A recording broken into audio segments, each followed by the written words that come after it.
ايه يعني رمضان خلص؟ برضه هنرجع رمضان تاني من اول وجديد. ولازم رمضان ما يكونش شهر واحد في السنة وخلاص بنرجع نزعل علشانه. لا، احنا ممكن نرجع رمضان في بيوتنا برضه. ازاي؟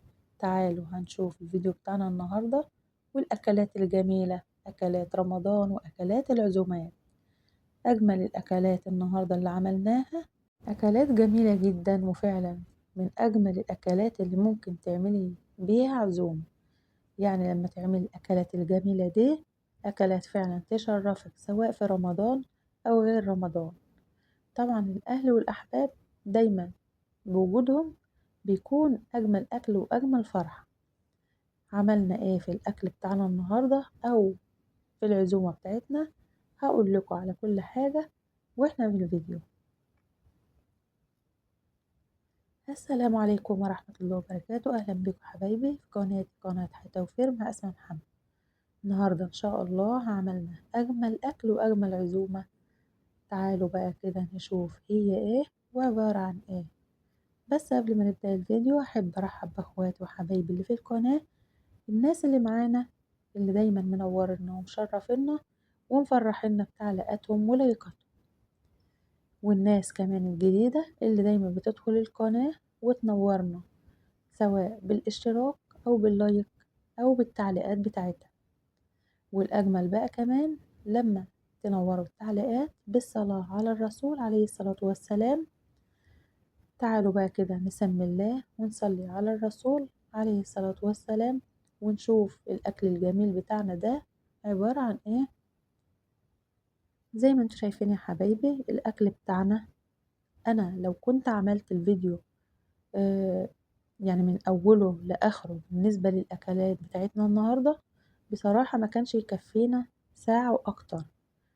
فعلشان كده أنا هشرح لكم كل حاجة في الفيديو بتاعنا، وفي نفس الوقت يعني هنحاول إن احنا نقصر عليكم الوقت بتاع الفيديو أو نقصر الوقت الفيديو علشان ما تزهقوش وما تملوش من الفيديو بتاعنا النهاردة. بس كل حاجة هشرحها لكم باستفاضة.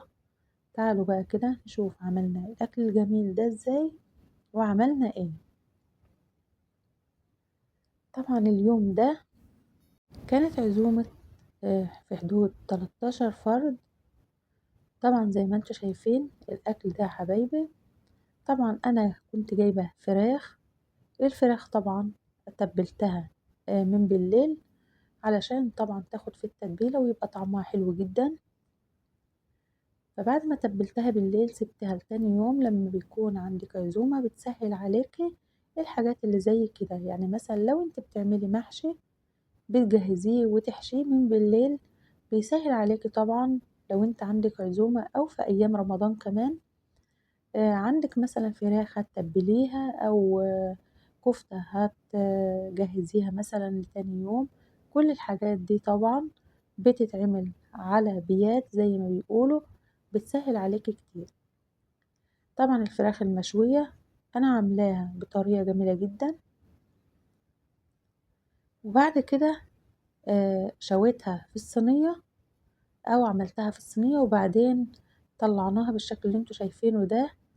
طلعت شكلها جميل جدا وريحتها تحفة بصراحة، وطعمها بقى ما اقولكوش. علشان انت تعملي فراخ زي دي ادخلي بس على القناة بتاعتنا وان شاء الله ربنا يذكرني واكتب لكم طريقة تتبيلة الفراخ في الوصف او في اول تعليق مثبت. هكتب لكم الطريقة اللي انا تبلت بيها الفراخ، علشان بس الفيديو قليل جدا مش هلحق ان انا اشرح لكم على الفراخ التتبيلة بتاعتها. هنتكلم بقى عن الباقي. طبعا يا حبايبي انا شويت الفراخ، عملت صينية رز معمر مش كبيرة علشان بس الكل ياكل. وعملت كمان طحينة، سلطة طحينة زي ما انتوا شايفين، وعملت سلطة. وكان عندنا كمان عاملين اجمل حلة رز بالخلطة على طريقة الطباخين. هقول لكم بقى على طريقة الرز يا حبايبي. طبعا انا بجيب شعرية، ممكن شعرية على لسان عصفور، بحمرهم ياخدوا اللون الذهبي. بكون طبعا انا عندي يعني بصلاية جزراية كبيرة والّا حاجة كمان، بابشرهم بشر ناعم. وبعد كده بعد ما باحمّر الشعرية بانزل عليها بالجزر والبصل المبشور علشان أشوّحهم مع بعض شوية. وبعد كده بابدأ بقى إن أنا أنزل بالرز، باكون غاسلة عندي كمية من الرز أحطها على الشعرية اللي أنا حمّرتها بالبصل بالجزر. وبعد كده بادّيها برضه تشويحة خفيفة وبازوّده بالشوربة. التوابل بتاعته بقى باحط ورق لورا، باحط بشرة جوز الطيب حوالي بلحاية كده أو أقل شوية. وكمان بيكون معايا الكركم لو أنتِ حابة، عندِك شوية قرفة كده والّا حاجة. وبعد كده باغطّي على الرز واسيبه يستوى، وبعدين باهدّله خالص لحد ما يعني بيتشرب، وبعدين باهدّله لحد ما يستوى كويس. ده بالنسبة للرز اللي هو طريقة الطباخين اللي هو رز العزومات الجميل ده. ده مش رز شعرية يا حبايبي وخلاص، والله ريحته جميلة جدًا. تعالوا بقى كمان للطواجن الجميلة دي. الطواجن دي بقى يا حبايبي طبعًا إحنا عارفين إن الدنيا غالية، طبعًا أنا مش معقول إن أنا هاعمل فراخ وهاعمل جنبها لحمة وكلام من ده كمان. لأ إحنا بقى كده الطواجن دي جبت يعني كيلو من البسلة، فصصته وبعدين قطّعت عليه جزرتين حلوين كده. وبعدين كان عندي نُص كيلو بس لحمة، يعني نُص كيلو لحمة هتعزمي عليه 13 فرد. إزاي؟ افضلي بس معايا لنهاية الفيديو، بس بالله عليكم ما تنسوش تصلّوا على الرسول في التعليقات، وكمان تعملوا لايك للفيديو. شوفوا بقى يا حبايبي أنا جِبت اللحمة اللي أنا كانت عندي كان نُص كيلو لحمة زي ما قُلت لكم. تخيّلوا إن نُص كيلو لحمة هتعزمي عليه 13 فرد، ما هو أنتِ شغّلي دماغِك بذكائِك كده، هتعملي الحلو كلّه بدماغِك. شوفوا بقى، جِبت اللحمة قطّعتها قطع صغيّرة وشوّحتها. وبعد ما شوّحتها بشوية زيت أو عندِك مثلًا قطعتين دهن والّا حاجة، بعد كده نزلت عليهم ببصلاية حلوة. وبعدين يعني بعد ما اتشوّحوا البصل اتحمّر شوية أخد لون، نزلت عليهم طبعًا بحوالي نُص كيلو كمان من الطماطم ضربتها في الخلاط. وبعد ما نزلت عليهم سبّكتها كويس وسِبت اللحمة تاخد سِوَى.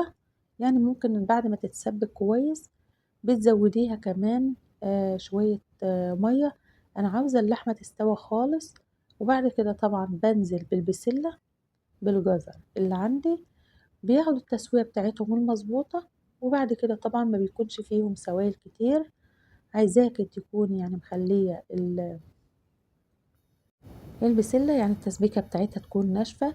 وبعد كده طبعًا بيكون عندي الطواجن الجميلة دي باحط فيها يعني كل طاجن ياخد كفايته. وبعد كده بادخّلها بقى على الفرن. طبعًا الفرن بتاعي أنا كنت كده مولعاه علشان الفراخ، وعلشان كنت اليوم ده عاملة جلاش وعاملة بسبوسة. بس طبعًا ما حبيتش إن أنا أنزّل كل ده مع بعضه علشان الفيديو ما يطولش. فبعد كده دخّلتهم على الفرن يعني لحد ما أخدوا كده لون من فوق. وبعد كده كمان من تحت برضه يعني تحسّي كده إن هو كان بيغلي في الفرن علشان طبعًا كان سخن والفرن كان متولّع قبلها. فعلشان كده طلع معايا أجمل طواجن عملتها، وكمان بطريقة اقتصادية جدًا يا حبايبي. شوفوا بقى الطريقة دي هتعجبكم جدًا يعني كفكرة. وكمان الطريقة بتاعتنا والله طريقة اقتصادية جدًا، يعني لمّا تدّي كل واحد مثلًا طاجن من ده. أنا عملت الطواجن عددها طلع يعني مثلًا مش مكفّي، بس ما اضحكش عليكم عملت شوية كانوا فضلوا في طاجن كبير، وبعدين قسّمتهم إحنا أنا والولاد وخلاص كده كانت العزومة بتاعتنا أجمل عزومة. ما تنسوش بقى لايك وشير واشتراك في القناة.